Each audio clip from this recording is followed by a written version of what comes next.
दी print के YouTube channel को subscribe करें और ताज़ा अपडेट्स पाने के लिए बेल आइकन दबाएं।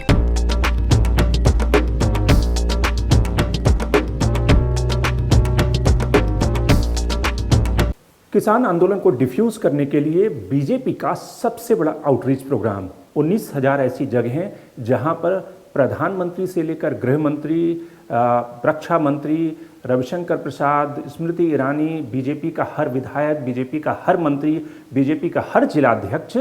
वैसे 19,000 केंद्रों पर तैनात था, जो कि प्रधानमंत्री के उस किसान आउटरीच प्रोग्राम को सुन रहा था, लोगों को सुनवा रहा था और प्रधानमंत्री जो संदेश देना चाहते थे उसको कन्वे कर रहा था। कहीं पे एलईडी स्क्रीन लगा हुआ था, कहीं पे टेलीविज़न सेट लगे हुए थे, कहीं पे चौपालें लगी हुई थी और प्रधानमंत्री ने इस मौके पर तकरीबन 18,000 करोड़ रुपए एक क्लिक के जरिए प्रधानमंत्री सम्मान निधि का जो 2,000 रुपया किसानों के अकाउंट में जाता है उसे ट्रांसफ़र किया। एक तरह से कहें, खास करके ऐसे मौके पर जबकि किसान लगातार आंदोलन कर रहे हैं, सिंधु बॉर्डर पे वो लगातार तैनात हैं और टस से मस होने का नाम नहीं ले रहे और उनकी एक डिमांड है कि जो कानून है उसको रिपील किया जाए। तो प्रधानमंत्री जब अपने संबोधन में अपने विरोधियों को अटैक कर रहे थे, ममता बनर्जी, केरल के मुख्यमंत्री और खास करके कांग्रेस को, तो उसके मायने क्या थे और क्या इससे आंदोलन की नींव कमजोर पड़ेगी, धार कुंद पड़ जाएगी, किसान अपना आंदोलन कमजोर करेंगे, वापस ले लेंगे, या फिर सरकार और बीजेपी की स्ट्रैटेजी क्या है। तो प्योर पॉलिटिक्स में बात इन 3 मुद्दों की। तो सबसे पहले शुरुआत करते हैं कि प्रधानमंत्री ने अपने संबोधन में जो एड्रेस कर रहे थे, जो भाषण वो दे रहे थे, उसमें मुख्य बातें उन्होंने क्या कही है। एकमात्र पश्चिम बंगाल सरकार वहां के 70 लाख से अधिक किसान, मेरे किसान भाई बहन बंगाल के, इस योजना के वो लाभ नहीं ले पा रहे हैं, उनको ये पैसे नहीं मिल पा रहे हैं क्योंकि बंगाल की सरकार अपने राजनीतिक कारणों से उनके राज्य के किसानों को भारत सरकार से पैसा जाने वाला है, राज्य सरकार को 1 कौड़ी का खर्चा नहीं है, फिर भी वो पैसे उनको नहीं मिल रहे हैं। मुख्य जो उनके बिंदु हैं, अगर आप देखें कि पिछले कुछ भाषणों से ये पहला ऐसा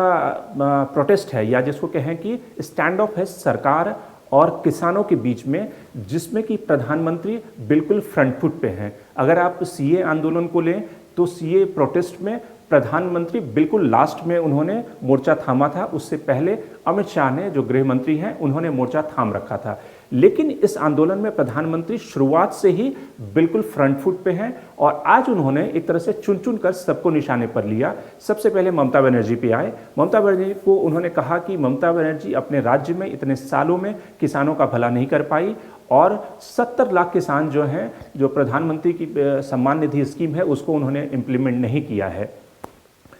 फिर उनकी बारी आई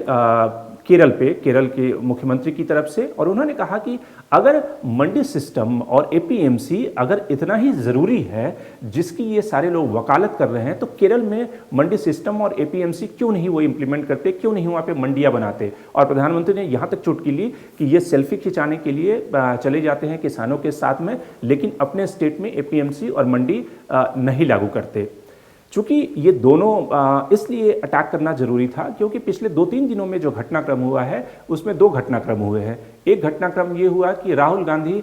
ढेर सारे नेताओं के साथ उन्होंने राष्ट्रपति से मुलाकात की और वहाँ पर केंद्र सरकार को आड़े हाथ लिया और वहाँ पे पार्लियामेंट का स्पेशल सेशन बुलाने की बात कही। ममता बनर्जी एक अलग अपना फ्रंट तैयार कर रही हैं। ममता बनर्जी जो शरद पवार के साथ बातचीत कर रही हैं और कहीं ना कहीं केंद्र सरकार को इस मुद्दे पर घेरना चाहती हैं, क्योंकि पश्चिम बंगाल के चुनाव हैं तो इसलिए लाजमी है कि वो बीजेपी को कैसे घेरे, और उनके लिए सबसे इस समय सटीक मौका मिला है कि फार्मर्स बिल जो है और प्रोटेस्ट है उसके जरिए वो मोदी सरकार को घेर सकती हैं, बीजेपी को कॉर्नर कर सकती हैं। तो इसलिए प्रधानमंत्री ने ममता पे अटैक किया। लेफ्ट कहीं ना कहीं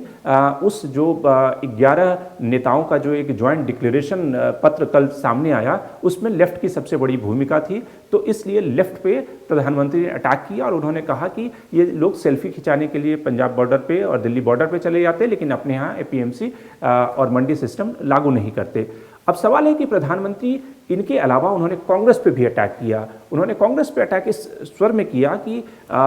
किस तरह से ये लोग भ्रांतियां फैला रहे हैं इस बिल के जरिए, किस तरह से ये कहा जा रहा है कि किसानों की ज़मीन छीन ली जाएगी, जबकि हमने जो प्रोविज़न किया है इस बिल के जरिए कि उसमें कोई किसानों की ज़मीन नहीं छीन सकती। और उसमें उन्होंने उदाहरण दिया डेयरी सेक्टर का, जो अपने पुराने भाषण में वो कह चुके हैं कि किस तरह से अगर आप कोई डेयरी के लिए कॉन्ट्रैक्ट करते हैं और वो अगर उसमें कोई नुकसान होता है, मुनाफा नहीं होता, तो जो कॉन्ट्रैक्टर होता है वो क्या आपकी गाय खोल के ले जाता है, ये उन्होंने उदाहरण दिया था। और उसी उदाहरण को आज उन्होंने एक तरह से उस अपने भाषण में ये कहा कि डेयरी सेक्टर में इस तरह के एग्रीमेंट पहले से होते रहे हैं, कॉन्ट्रैक्ट फार्मिंग भी अलग अलग इलाकों में होती रही है, लेकिन ज़मीन बचाने की बात वो कर रहे हैं जिनके नाम अक्सर हाँ हेडलाइन में सुर्खियों में होते हैं। जमीन का एक तरह से हड़पने का आरोप एक तरह से रॉबर्ट वडेरा पे वो लगा रहे थे, जिनके ऊपर आरोप है कि किस तरह से उन्होंने जमीन का सौदा किया, हरियाणा में ढेर सारी जमीनें उन्होंने किस तरह से हड़पी है। प्रधानमंत्री ने अपने भाषण में एक बात और कही जो कि अब तक बीजेपी के नेता कहते रहे हैं, केंद्र सरकार के कुछ मंत्रियों ने भी कहा, लेकिन प्रधानमंत्री ने अभी तक ऐसी बात नहीं कही थी। उन्होंने ये कहा कि किसानों की जो बात है वो जो किसान अपनी डिमांड रख रहे हैं, मांग रख रहे हैं, जो आंदोलन है वो अपनी जगह पे है, लेकिन उसकी आड़ में ढेर सारे लोग जो जेल में बंद लोग हैं उनको भी छुड़वाने की बात कर रहे हैं। यानी कि एक तरह से किसान संगठन और उनके आंदोलन पे वो टिप्पणी थी कि किस तरह से जो किसान संगठन का एक ग्रुप, जो गहन ग्रुप है, जिसने कि मानवाधिकार दिवस के दिन ये डिमांड रखी थी कि ढेर सारे ऐसे जो लोग जेलों में बंद हैं और ख़ास करके महाराष्ट्र के एक आंदोलन से जुड़े हुए लोग, उनको रिहा किया जाए। और जो गवर्नमेंट के साथ उनकी टॉक्स हुई थी उसमें जो मांग पत्र सौंपा था उसमें भी इस बात का उल्लेख था। तो प्रधानमंत्री और बीजेपी के जो नेता हैं वो पहले से ये कहते रहे हैं कि कहीं ना कहीं ये जो आंदोलन है उसकी आड़ में दूसरे लोग जो खालिस्तानी हैं या जो माओइस्ट हैं वो अपना एजेंडा कहीं ना कहीं साबित करना चाहते हैं। लेकिन प्रधानमंत्री ने अभी तक इस पर टिप्पणी नहीं की थी। पहली बार उन्होंने यह टिप्पणी की है कि ये लोग जेलों से उन लोगों को रिहा कराना चाहते हैं और इसकी आड़ में जो वेस्टेड इंटरेस्ट है वो भी खेल रहा है। जो राजनीतिक दल है उसके ऊपर तो प्रधानमंत्री का अटैक था ही, लेकिन प्रधानमंत्री ये बार बार ये कहते रहे कि किसानों के लिए दरवाजे खुले हैं, भारत सरकार उनसे बातचीत करने के लिए हमेशा तैयार है। तो अब सवाल है कि सरकार की स्ट्रैटेजी क्या है। सरकार की इस समय दो स्ट्रैटेजी है। पहली स्ट्रैटेजी ये है कि भारत सरकार के तमाम मंत्री और खास करके कृषि मंत्री के आप लगातार जो स्टेटमेंट देखें तो उसमें वो लगातार अपील करते रहे हैं कि वो किसानों के साथ बातचीत करने के लिए 24 घंटे तैयार हैं। प्रधानमंत्री ने भी अपने भाषणों में जिक्र किया इस बात का, और राजनाथ सिंह जो कि डिफेंस मिनिस्टर हैं उन्होंने आज एक कार्यक्रम में ये कहा कि 1 साल के लिए इस बिल को इम्प्लीमेंट होने दीजिए और अगर इस बिल में खामियां होगी तो सरकार उस पर विचार करेगी, फिर वापस लेने के बारे में भी बात हो सकती है। तो सरकार का जो खेमा है वो लगातार ये दिखाने की कोशिश कर रहा है कि वो किसानों की समस्याओं के प्रति गंभीर है, बातचीत के दरवाजे हमेशा खुले हुए हैं। जो अड़े हुए हैं वो किसान हैं, यानी कि किसान संगठन अपनी जीत पे अड़े हुए हैं। भारत सरकार तो लगातार बातचीत करने की कोशिश कर रही है। उसके समानांतर जो बीजेपी के नेता हैं वो दूसरी स्ट्रैटेजी पे चल रहे हैं। वो किसानों के साथ अपनी आउटरीच बढ़ाने के साथ में किसानों और ख़ास करके जो पॉलिटिकल पार्टियां हैं जो उनके पीछे उन्हें बैक कर रही हैं, समर्थन दे रही हैं, उनको कैसे टारगेट किया जाए, उनको कैसे आइसोलेट किया जाए, उस आंदोलन में कैसे फूट डाला जाए, वो एक तरह से जो राजनीतिक दल है, जो राजनीतिक दल की कई सारे विंग्स होते हैं, उनका एजेंडा है। अब सवाल है कि किसानों के पास ऑप्शन क्या है। किसानों के पास जो ऑप्शन है अभी तक वो अड़े हुए हैं और जो भारत सरकार जो लगातार चिट्ठी भेज रही है उस चिट्ठी का वो जवाब दे रहे हैं। लेकिन सवाल है कि ये जो जवाब और खतों का सिलसिला लगातार चल रहा है, जो एक तरह से बातचीत खतों के जरिए हो रही है, और जब प्रधानमंत्री देश भर के किसानों को संबोधित कर रहे हैं तो वो पंजाब के किसान जो बॉर्डर पे बैठे हुए हैं पिछले कई हफ्तों से इस भयानक ठंड में, उनके साथ बातचीत करने की या फिर वहाँ पर जाकर बातचीत करने की साफ तौर से सरकार की तरफ से ऐसा कोई पहल क्यों नहीं किया जा रहा, क्यों नहीं किया जाता, ये सबसे बड़ा सवाल है। और सरकार सिर्फ किसानों को पत्र, चिट्ठी, खत के जरिए इंगेज किए रहना चाहती है या फिर असली उनका मकसद